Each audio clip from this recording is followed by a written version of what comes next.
네, 오늘은 시편 95편을 통해서 위기 때에 하나님을 예배하라 이런 제목으로 여러분과 함께 말씀을 나누겠습니다. 오늘은 3월 첫 주간이죠. 이제 아이들이 새 학기를 맞이하고 새 학년을 맞이하고 소위 만물이 소성하는 봄이 오는 그런 뜻깊은 이런 주일입니다.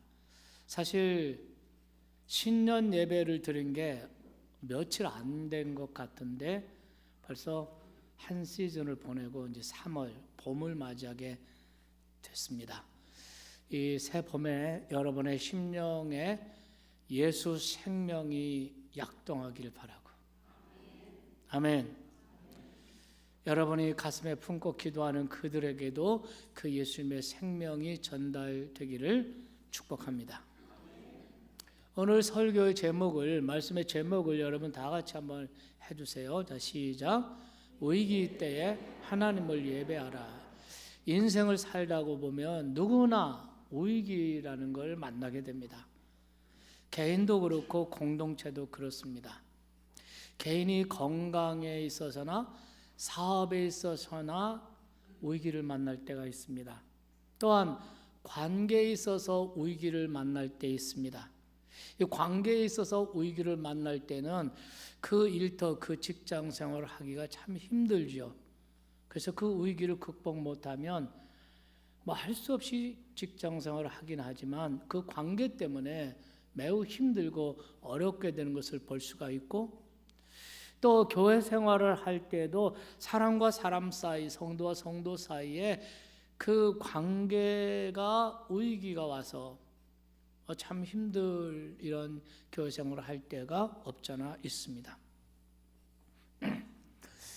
그런가 하면 국가 안보의 위기라든가 국가 경제의 위기, 이런 것은 공동체가 맞는 위기라고 할 수가 있죠. 그런데 이런 위기를 맞을 때 이 위기를 어떻게 대처하나, 그 대처 방법은 사람에 따라 사람마다 매우 다양하죠. 이 위기 대처 방법에 가장 큰 영향을 미치는 것은 그 사람이 가지고 있는, 혹은 그 공동체가 가지고 있는 신앙관이나 세계관, 그것이 영향을 미칩니다. 가령 내가 이런 일 당한 건 재수가 없어서 그래, 팔자가 안 좋아서 그래 라고 믿는 사람이 있다면 그는 천여만체 세월 좋아지기를 기다릴 것입니다. 운명주의 세계관을 가지고 인생을 살기 때문에 그런 거죠. 그러나 어떤 사람이 인간의 이성을 믿는 이성주의 세계관을 가지고 있다면 그는 자신의 모든 이성적 노력을 다해서 그 위기를 벗어나고 빠져나오려고 이성적 노력을 다할 것입니다. 그런데 이런 사람은 인간의 이성의 한계를 경험하는 때, 그때는 절망하게 되고 삶을 포기하게 되는 일들을 우리는 종종 보게 됩니다. 그렇다면 저와 여러분, 하나님을 믿는, 예수를 믿는 저와 여러분들이 인생의 삶에서 위기를 당할 때, 그것이 건강의 위기든 관계의 위기든 경제적 위기든 위기를 당할 때 우리가 해야 할 일은 무엇일까요? 역사적인 사례를 들어보겠습니다. 2차 세계대전이 발발했을 때 그때만 해도 영국은 하나님을 믿는 참 좋은 신앙의 나라였죠. 2차 세계대전이 발발하자 영국 왕실에서 그 영국의 성공의 대주교인 윌리엄 템플경, 모든 국민에게 존경을 받고 있는 영적 지도자였죠. 이 교회의 지도자를 찾아가서 대국민 방송 설교를 해달라고 요청하게 됩니다. 당시의 영국은 나치 독일의 기세를 대항할 만한 객관적인 전략이 없었습니다. 그래서 그를 위해서 영국 국민들은 패배의식에 완전히 쩔어 있었고 두려움에 사로잡혀 있었을 때입니다. 이런 상황에서 과연 윌리엄 템플경이 국민들에게 어떤 설교를 하고 어떤 말을 할까 국민들이 관심이 집중되었습니다. 그런데 뜻밖의 윌리엄 템플경은 이런 말로 설교를 시작합니다. 대영 제국의 국민 여러분, 지금은 우리가 하나님을 예배할 때입니다. 우리가 참으로 하나님을 바라볼 수 있다면 우리가 무엇을 두려워하겠습니까? 내일 이 땅의 모든 교회들은 일제히 종을 울려주시기 바랍니다. 그리고 국민 여러분은 모두 역사의 주장자이신 하나님 앞에 나아가 무릎을 꿇고 그분을 예배하며 우리들의 죄, 우리 민족의 죄를 하나님 앞에 회개하고 하나님의 긍휼과 자비를 구합시다. 이렇게 대국민 설교를 하게 됩니다. 그리고 그 다음 날 정한 시간에 영국 전역의 교회들이 땡그랑땡 종을 주고 국민들은 인산인해가 돼서 교회로 다 모여서 거기서 자기들의 죄를 회개하며 하나님을 찬양하며 하나님을 예배하며 하나님 앞에 무릎을 꿇게 되었습니다. 그리고 결과는 여러분이 아시다시피 전쟁 가운데 함께 하시고 인도하시는 그 하나님으로 인해서 그들이 승리하게 된 줄 믿으시기 바랍니다. 여러분, 우리 민족 역사의 가장 수치스럽고 가장 비극적인 역사의 시작, 그 날이 언제입니까? 1905년 11월 17일입니다. 소위 을사늑약이라고 불리는 을사조약을 체결하고 국권을 송두리째 일본에게 넘겨버린 그날이었습니다. 여러분이 아시다시피 그날 애국지사, 오늘날로 말하면 국군 중장의 그 자리에 있던 사람인데 나중에 문무 대신이 되죠. 이 민영환이 조국을 잃어버린 그런 세상에서 내가 더 이상 존재할 이유가 없다라는 생각으로 주머니 칼을 가지고 자결해서 스스로 목숨을 끊습니다. 살아서 수치를 당하는 것보다 차라리 죽는 것이 낫다고 판단한 거죠. 그리고 이어서 애국지사들이, 뜻있는 많은 애국지사들이 그 뒤를 이었습니다. 슬프고 절망스럽습니다. 그리고 바로 이어서 이토 히로부미가 제1대 총독으로 취임하죠. 국민들은 깊은 절망 속에 빠집니다. 그리고 한 달 반 지나서 1906년을 맞이한, 그런데 이 1906년 들어오면서부터 하나님의 백성들, 이 땅의 소수의 선교사님들, 그리스도인들에게서 놀라운 변화가 일어나기 시작합니다. 1906년 2월 달에 그리고 3월 달에 신학기를 맞이해서 선교사들이, 로버트 핫이라는 선교사가 이 봄학기 시작과 함께 이화학당과 배제학당에서 연달아 가면서 사경회, 오늘날로 말하면 부흥회죠. 사경회, 성경을 공부하는, 그리고 기도하고 찬양하고 예배하는 사경회를 열게 돼요. 학생들이 선교사가 전하는 하나님의 말씀을 놀라운 흡인력으로 받아들이더니 그들 가운데 회개가 일어나기 시작했어요. 그래서 그들이, 그 어린 그 소년들이 회개하면서 부흥의 역사가 일어나게 됐습니다. 그리고 그것이, 그 사경회 부흥이 제물포로 옮겨가서 제물포에서 선교사들이 사경회를 할 때 그런 일이 일어나고, 제물포에서 다시 서울 지역으로 가서 여러분 잘 아시는 연동교회라든가 정동교회라든가 상동교회라든가 자교교회라든가 이런 데서 같은 부흥의 역사가 일어나게 됐습니다. 정신대학교의 박용규 교수가 쓴 평양 대부흥운동이라는 책에 보면 1906년 2월 달에 자교교회에서 사경회를 여는데, 사경회 중에 아침 예배 시간에 그 교인들도 왔겠지만 그 동네, 옛날에는 구경거리가 없으니까 교회에서 부흥회 하면 구경을 가는 사람이 많았는데, 그 구경 간 사람 중에 정말 그 마을에서 술주정꾼, 노름쟁이, 정말 골치 아픈 이 남자가 있었는데, 이 사람이 구경을 가게 된 겁니다. 그리고 선교사가 전하는 말씀을 흡인력 있게 받아들이다가 이 남자의 마음 가운데 성령이 강력하게 역사한 거예요. 그 사람이 설교를 듣다가 벌떡 일어나서 견디지 못하고 가슴을 치면서 통곡하면서 내가 죄인이라고, 나는 술꾼이고 노름꾼이고 나는 정말 사기꾼이었습니다 하고서 이 남자가 막 통곡하면서 고백하면서 회개하는 거예요.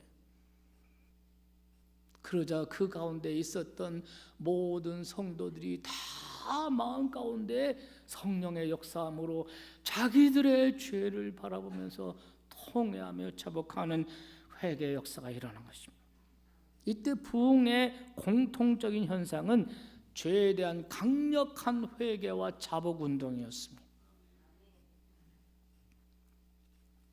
이 자교교에서 일어난 이 부흥 운동이, 이 불길이 다시 북쪽으로 가요. 그래서 선천, 개성, 그리고 마침내 원산으로 옮겨가요. 그래서 같은 해 1906년 한일 합방 그 다음 해죠. 1906년 8월에 5일부터 12일까지 원산에서 원산지방 사경회가 열립니다.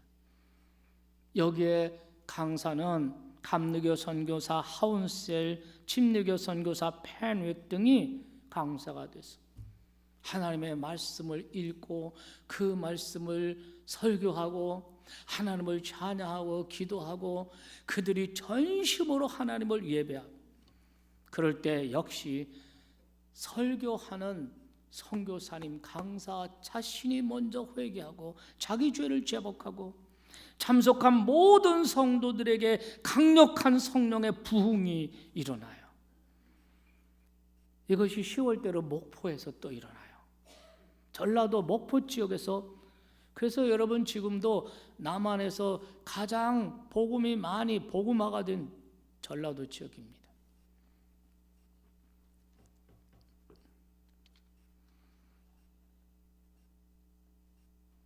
이 목포에서 300여 명의, 옛날에는 뭐 사진 자료를 제가 준비를 안 했습니다만은 그 자료들 보면은 전부 다 흰옷 입었잖아요. 바지 저고리 다 흰옷 입고 상투 쓰고 이런 사람들 300여 명이 다 모여가지고 그 사경을 하면서 그분들에게 부흥의 역사가 일어나요.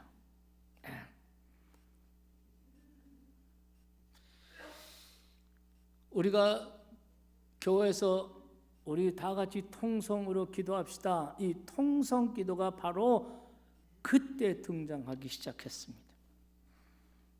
그리고 한 해가 저물어 갑니다. 그리고 1906년이 지나가고 1907년이 돌아와요. 1907년 이 땅에 성결교회가 들어온 해기도 하지만 이 땅에 평양에 대부흥운동이 일어난 해가 1907년이에요. 1907년에 1월 2일서부터 14일까지 2주간 동안 그 평양 전 지역에 남자 사경회, 오늘날로 말하면 부흥회라고 말씀했죠. 남자들이 다 남자 사경, 옛날에는 남자 사경은 남자들끼리 했어요.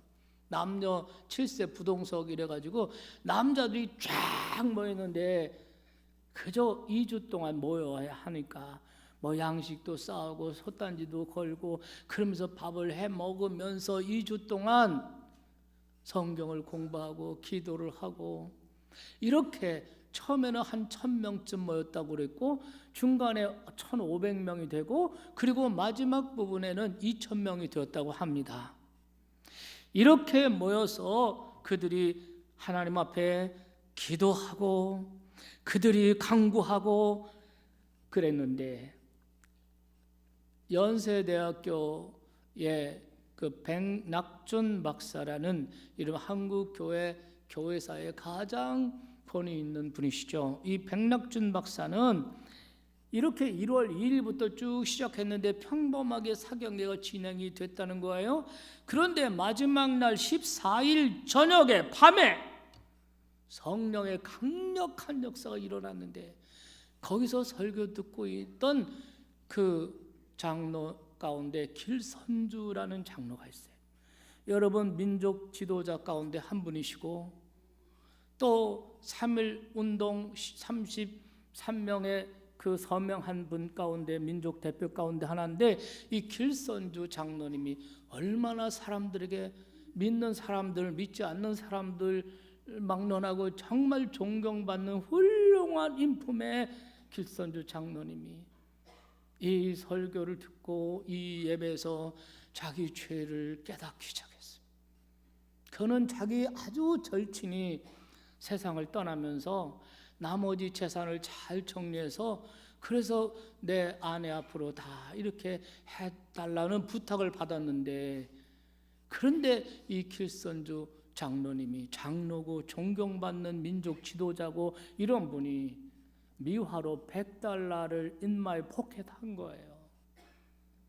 그분이 성령의 강한 감동 가운데 자기 죄를 사람들 앞에 나가서 여러분 내가 여러분 앞에 회개하고 고백합니다.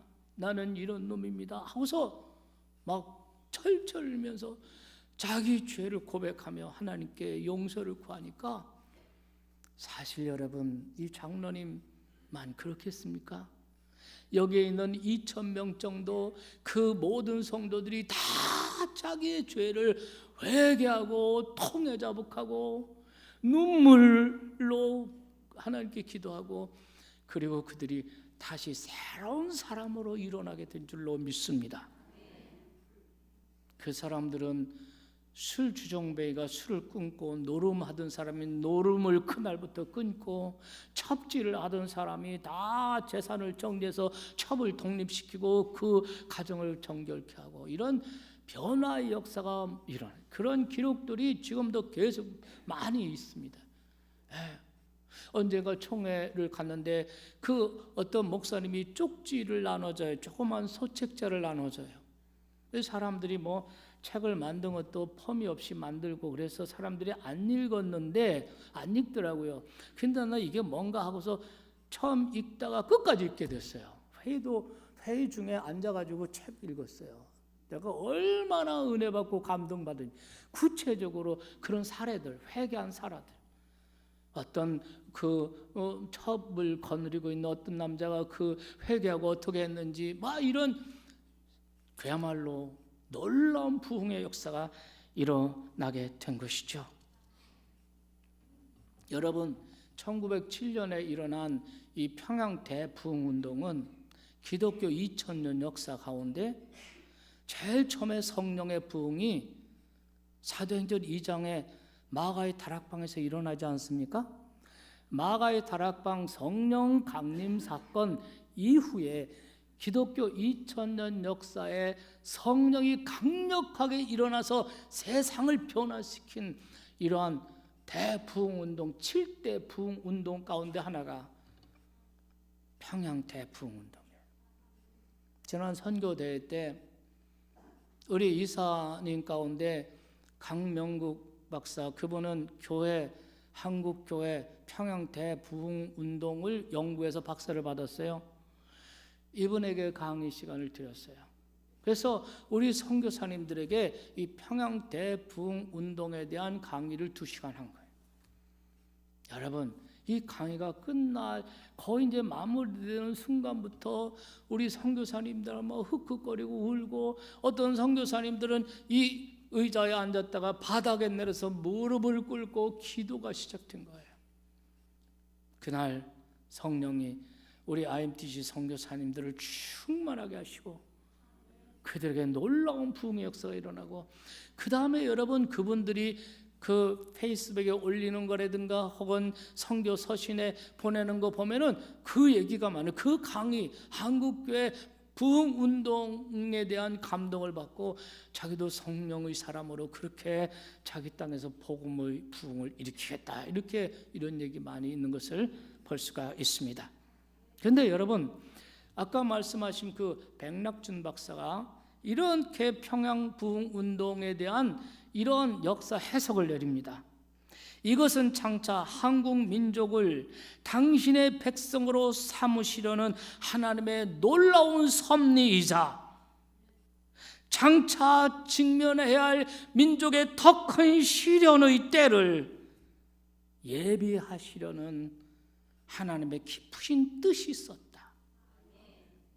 여러분, 1907년이면 일제 강압기에 이제 시작 아닙니까? 그 36년의 긴 시간들을 지나는데 하나님이 그들을 무장시켰다는 거죠. 일제 치하 민족의 위기를 극복하도록 하나님께서 이 민족에게 준비해 두신 처방이 바로 영적 부흥이라는 것입니다.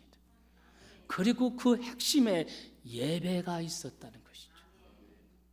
개인적이건 공동체건 여러분은 위기의 때에 하나님을 예배하십니까?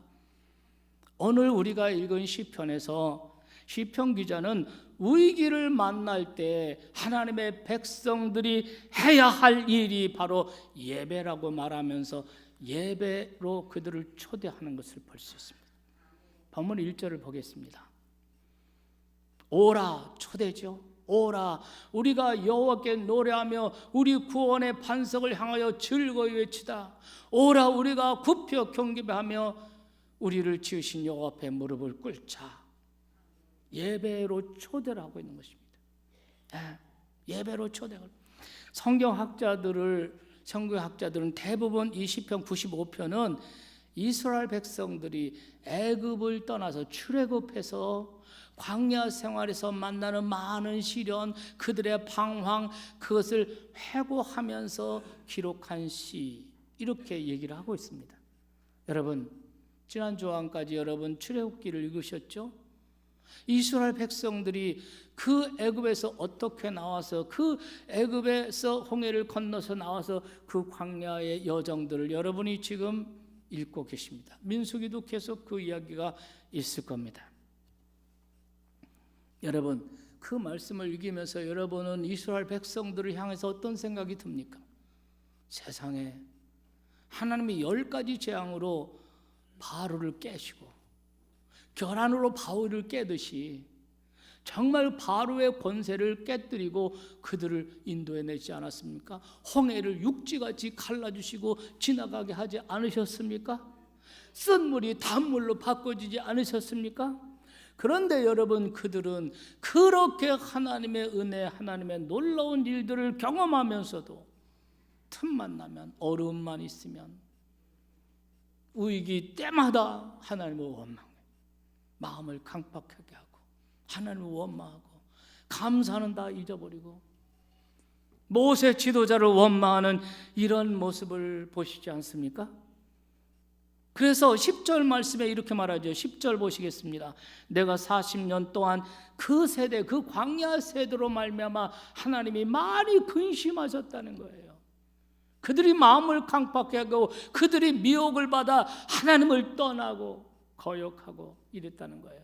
그래서 하나님이 그 세대로 인해서, 그 불신앙의 세대로 인해서 하나님이 근심을 많이 하셨다. 그러면서 이 시편 기자는 우리는 그렇게 하지 말자, 우리가 어려움을 당할 때 우리의 마음을 강팍하게 하지 말자. 그때야말로 우리가 하나님께 나가 굽혀 경배하며 하나님 앞에 무릎을 꿇자. 그분을 노래와 시로 그분을 찬양하자. 예배해야 한다는 것입니다. 깨달아지면 아멘 하십시오. 그러면 여러분, 오늘 이 시편 기자가 이렇게 위기의 때, 어려움의 때에 개인이든 공동체든 민족이든 국가든 어려울 때 우리가 하나님을 예배해야 하는 이유를 시편 기자는 오늘 두 가지를 말하고 있어요. 첫째, 그분이 우리를 지으신 분이시기 때문이라는 거예요. 6절 다시 보실까요? 같이 한번 읽어보시겠습니다. 오라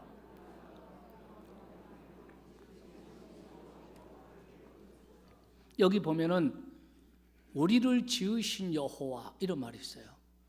우리를 지으신 여호와, 우리를 만드신 여호와, 우리를 창조하신, 우리를 만드신, 메이커하신 하나님. 이 말을 히브리어로 여호와 호세노 이렇게 부릅니다. 우리와 함께 하신 하나님, 히브리어로 뭐예요?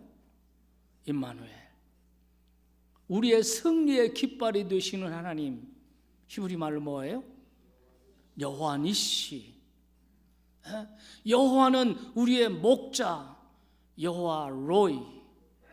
그러면 여러분, 우리를 지으신 하나님 할 때 여호와 호세노이. 하나님은 우리를 지으신 여호와 호세노이십니다. 여러분을 지으신 분이세요. 여러분, 우리가 4절 5절 말씀에 보면은 그분이 땅을 만드시고 산들을 만드신 분이시고 바다와 육지도 그가 만드셨다고 말씀하죠. 이어서 이 아름다운 땅과 신묘한 산들을 만드신 그분, 저 푸르고 망망한 바다와 그리고 펼쳐진 육지와 그 모든 것을 만드신 그분이 바로 우리를 지으신 우리의 메이커 여호와 호세노시라는 것입니다. 그리고 이어서 7절 말씀에 보면은 우리를 이렇게 창조하고 네가 알아서 살아라 이렇게 하시는 분이 아니라 7절 말씀에 보면은 그가 창조하신 모든 만물, 모든 것보다 특별히 창조하시고 특별히 사랑하시고 모든 것을 공급하시고 보호하시고 인도하시고 내가 책임지겠다라는 말씀이 7절에 이렇게 표현이 되고 있습니다. 7절 말씀 한번 보실까요? 7절 말씀 다 같이 한번 읽어봐. 시작.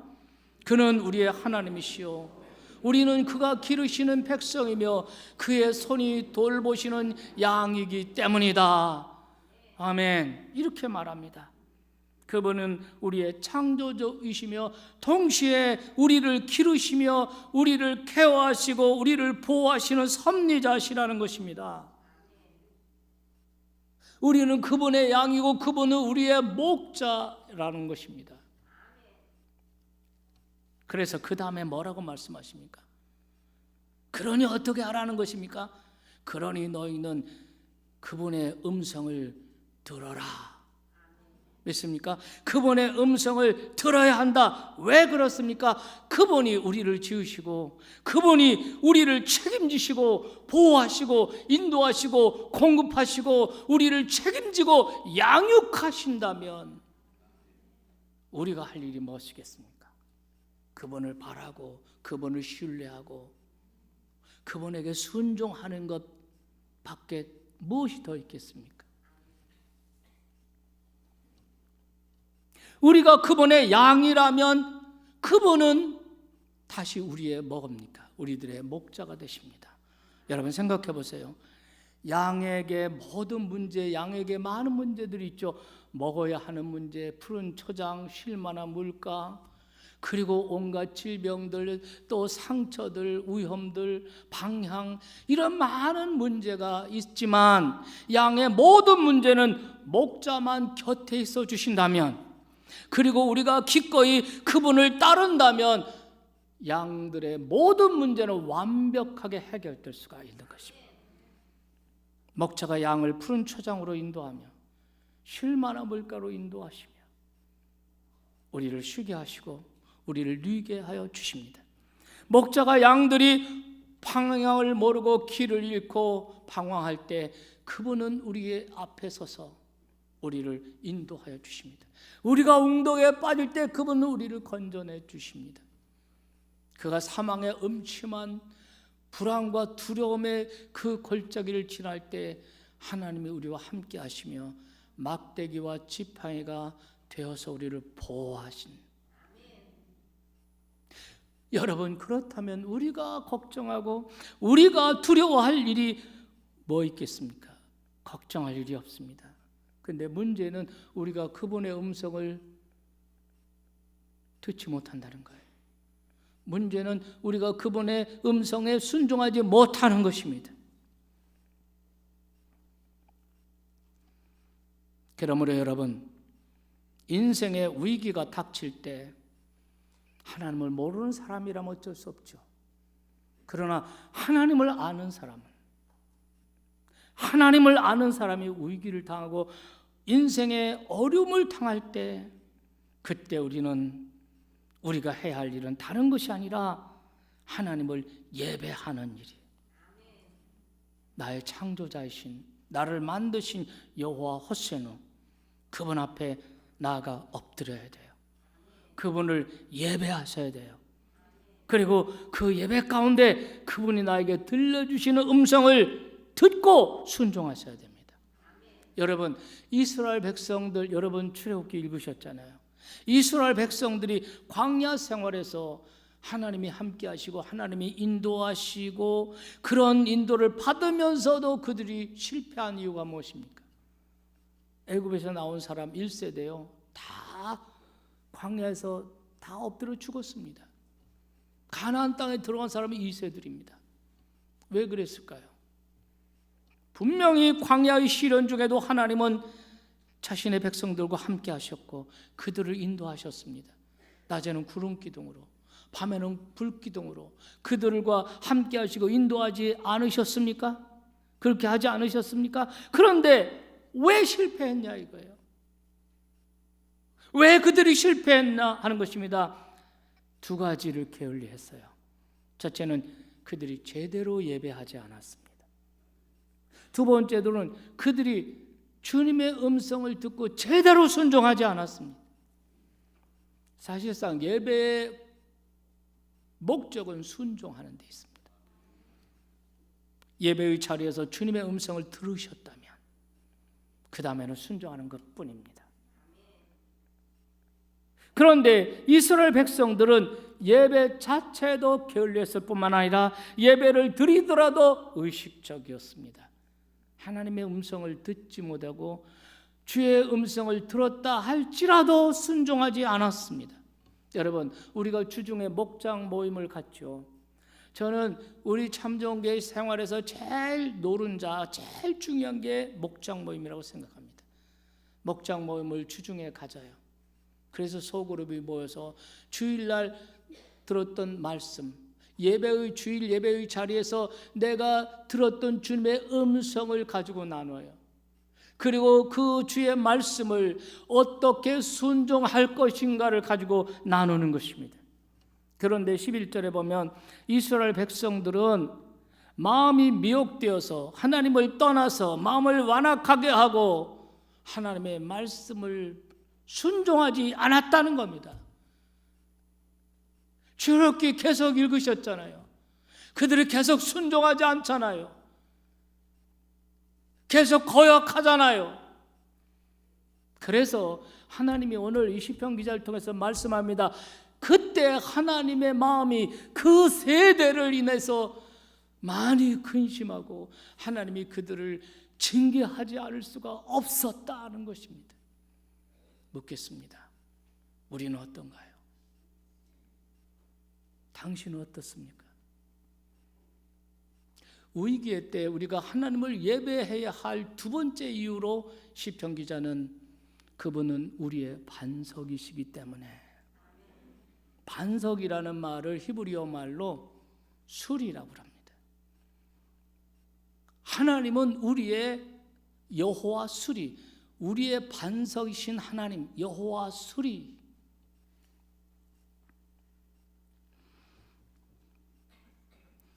여러분,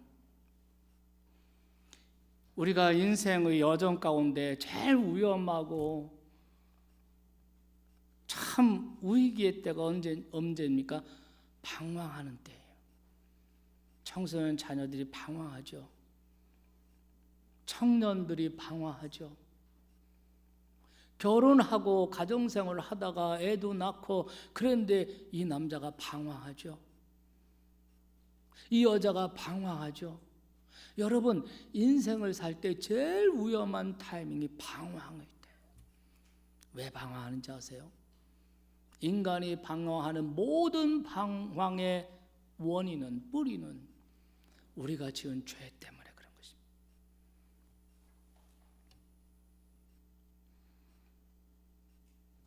하나님께서는 우리 모든 인생을 하나님을 닮은 하나님의 형상으로 존귀한 존재로 우리를 지어주셨지만 우리는 하나님을 떠나서 죄를 짓고 정욕대로 삶으로 하나님과 분리되어 있습니다. 그 결과 방황이란 것입니다. 그런데 하나님께서는 방황하는 우리 인생, 목적 없이 유리하며 방황하는 인생을 위해서 하나님이 육신을 입고 찾아오셨습니다. 그리고 그 방황의 원인인 그 죄, 그 우리들의 죄를 그분이 대신 짊어지시고 우리가 죽어야 할 그 십자가의 자리에서 그분이 피 흘려 죽으시고 부활하셨고 부활하신 그분이 우리의 인생의 반석이 되어 주신 줄 믿으시기 바랍니다. 이제 우리는 예수를 믿고 예수님을 영접하고 이제 우리는 굳건한 반석 위에 우리 인생을 다시 세울 수가 있게 되었습니다.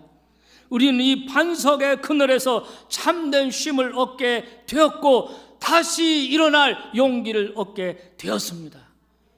그래서 시편 기자는 우리를 초대합니다. 다시 1절 2절 말씀을 돌아가서 보겠습니다. 같이 읽겠습니다.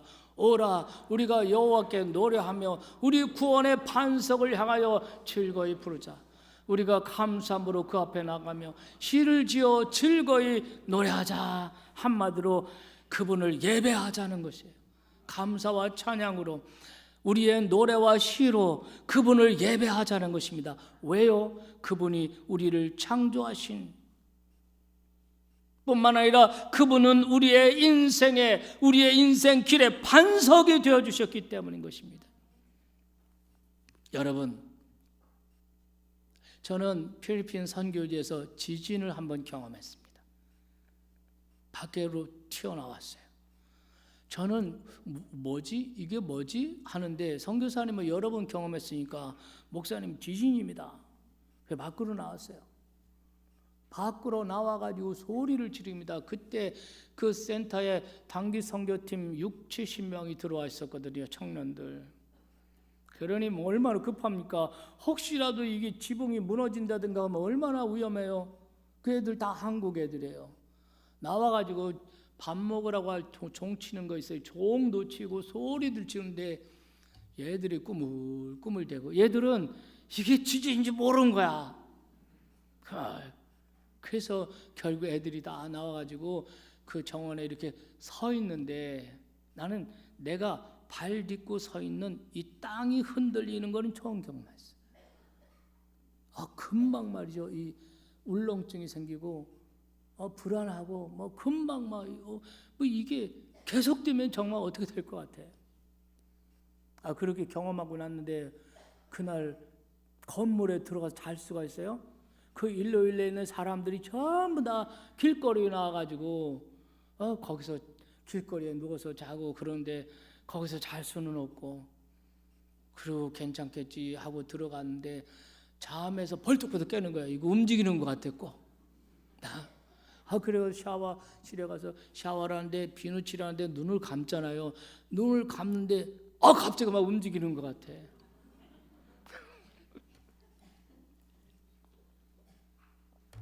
여러분이 지금까지 신뢰하고 믿고 이거는 틀림없어, 이거는 움직이지 않을 거야, 그렇게 믿고 발 디디고 살았던 그 터가 움직인다.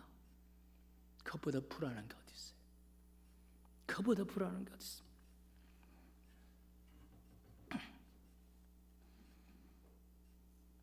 그래서 시편 62편 1절에 시편 기자가 이렇게 고백합니다. 오직 그만이 나의 반석이시오, 나의 구원이시오, 나의 요새시니 내가 크게 흔들리지 아니하리로다. 조금은 흔들릴 수 있을 것입니다. 그러나 크게 흔들릴 필요는 없으십니다. 왜냐하면 그분이 우리의 반석, 여호와 수리이십니다. 여러분 흔들리십니까? 그 하나님을 부르세요. 여호와 수리, 수리수리 여호와, 수리수리 마수리 사바하가 아닙니다. 수리수리 여호와, 여호와 수리, 나의 반석이신 하나님, 내 인생의 반석이신 하나님, 그분이 나의 인생의 반석이신 하나님을 믿으시면 아멘 합시다. 네.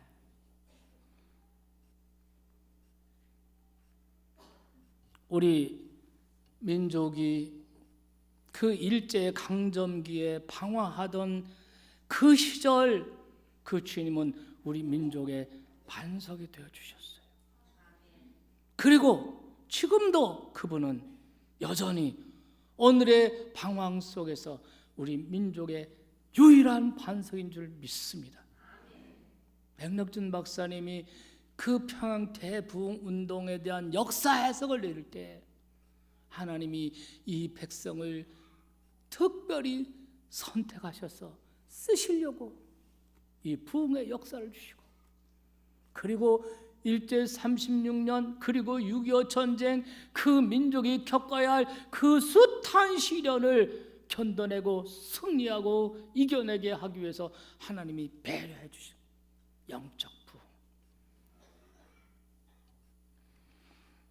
1843년에 태어난 에드워드 모트라고 하는 소년이 있었습니다. 이 사람은 본래 가난하고 이래서 영국의 그 목공 가구점에 목공을 하는 일을 하는 소년이었습니다. 그런데 이 소년이 16살 때 예수님을 영접하고 구원을 얻게 됐습니다. 그리고 그는 꿈을 가지고 열심히 자기 일을 하고, 그리고 나중에 결국 자기 사업체를 이루게 됐어요. 목공하는 그 공장을 갖게 되었습니다. 너무나도 감사한 그날, 지나온 날들을 쭉 돌아보니까 하나님의 은혜가 너무 감사한 거예요. 그래서 자기가 힘들고 어려울 때마다 늘 찾았던, 기도했던 그 언덕을 올라갔어요. 그 언덕에서 보면은 그 마을이 전부 다 이렇게 마을 전경이 보이는 그런 언덕인데, 그런 언덕에 올라가서 참 이렇게 하나님 앞에 감사의 기도를 하는데 막 눈물이 철철 흘리는 거예요. 그러면서 그는 이렇게 기도를 했다고 합니다. 주님, 제가 조금 성공을 했지만 이런 성공은 언제라도 흔들릴 수 있다는 것을 잘 압니다. 저의 인생에 흔들릴 수 없는 반석은 주님 한 분뿐이십니다. 저의 평생에 저의 반석인 여호와만을 의뢰하고 여호와만을 찬양하는, 예배하며 사는 예배자가 되게 주시옵소서. 기도를 하는데 참 이 기도가 잘 되고 은혜가 되면 막 마음에 기쁨이 넘치잖아요. 기쁨이 충만해가지고 집에 돌아왔어요. 그날 밤 그가 찬송시 하나를 쓰게 됐습니다. 그것이 우리 찬송가 488장 예배할 때 우리가 불렀던 그 찬송이에요. 이 몸의 소망 무언가 우리 주 예수뿐일세. 우리 주 예수 밖에는 믿을 리 아주 없도다. 주 나의 반석이시니, 주 나의 반석이시니, 그 위에 내가 서리라, 그 위에 내가 서리라. 이분이 55세에 자기 가구점을 그 공장을 다 정리하고 목사가 됐습니다. 그리고 하나님을 전하고 22년 동안 설교하고 그러다가 77세에 자기가 섬기는 교회 강단에서 마지막 설교를 하게 됐어요. 그게 마지막 설교가 된 거죠. 마지막 설교를 하고 세상 떠났는데 그 마지막 설교를 하면서 그가 부른 찬송도 바로 이 찬송이라고 합니다. 바라던 천국 올라가 하나님 앞에 배울 때 구주의 의를 힘입어 어여치 앞에 서리라. 다 같이 주 나의 반석이시니 그 위에 내가 서리라. 그 위에 내가 다시 한번 주 나의 반석이시니 주 나의 반석이시니 그 위에 내가 서리라.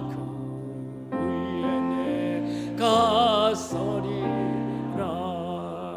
여러분, 이 하나님, 우리의 반석이신 여호와 수리, 우리를 지으시고 우리를 존귀하게 창조하신 여호와 호세누를 여러분 평생 예배하시겠습니까? 개인적으로나 공동체적으로나 가정적으로, 특별히 위기의 때에 우리는 하나님께 경배하고 그분을 예배해야 합니다. 여러분이 만일 어려움 가운데 있다면, 지금 인생에 많이 힘든 이런 상황 가운데 있다면 여러분이 먼저 예배를 회복하셔야 돼요. 그냥 예배 그냥 나오는 것이 아니라 정말 진정한 예배를 드리고, 그리고 예배 가운데 예배의 자리에서 주시는 하나님의 음성을 들으셔야 돼요. 그럴 때 하나님의 역사가 일어날 줄 믿습니다.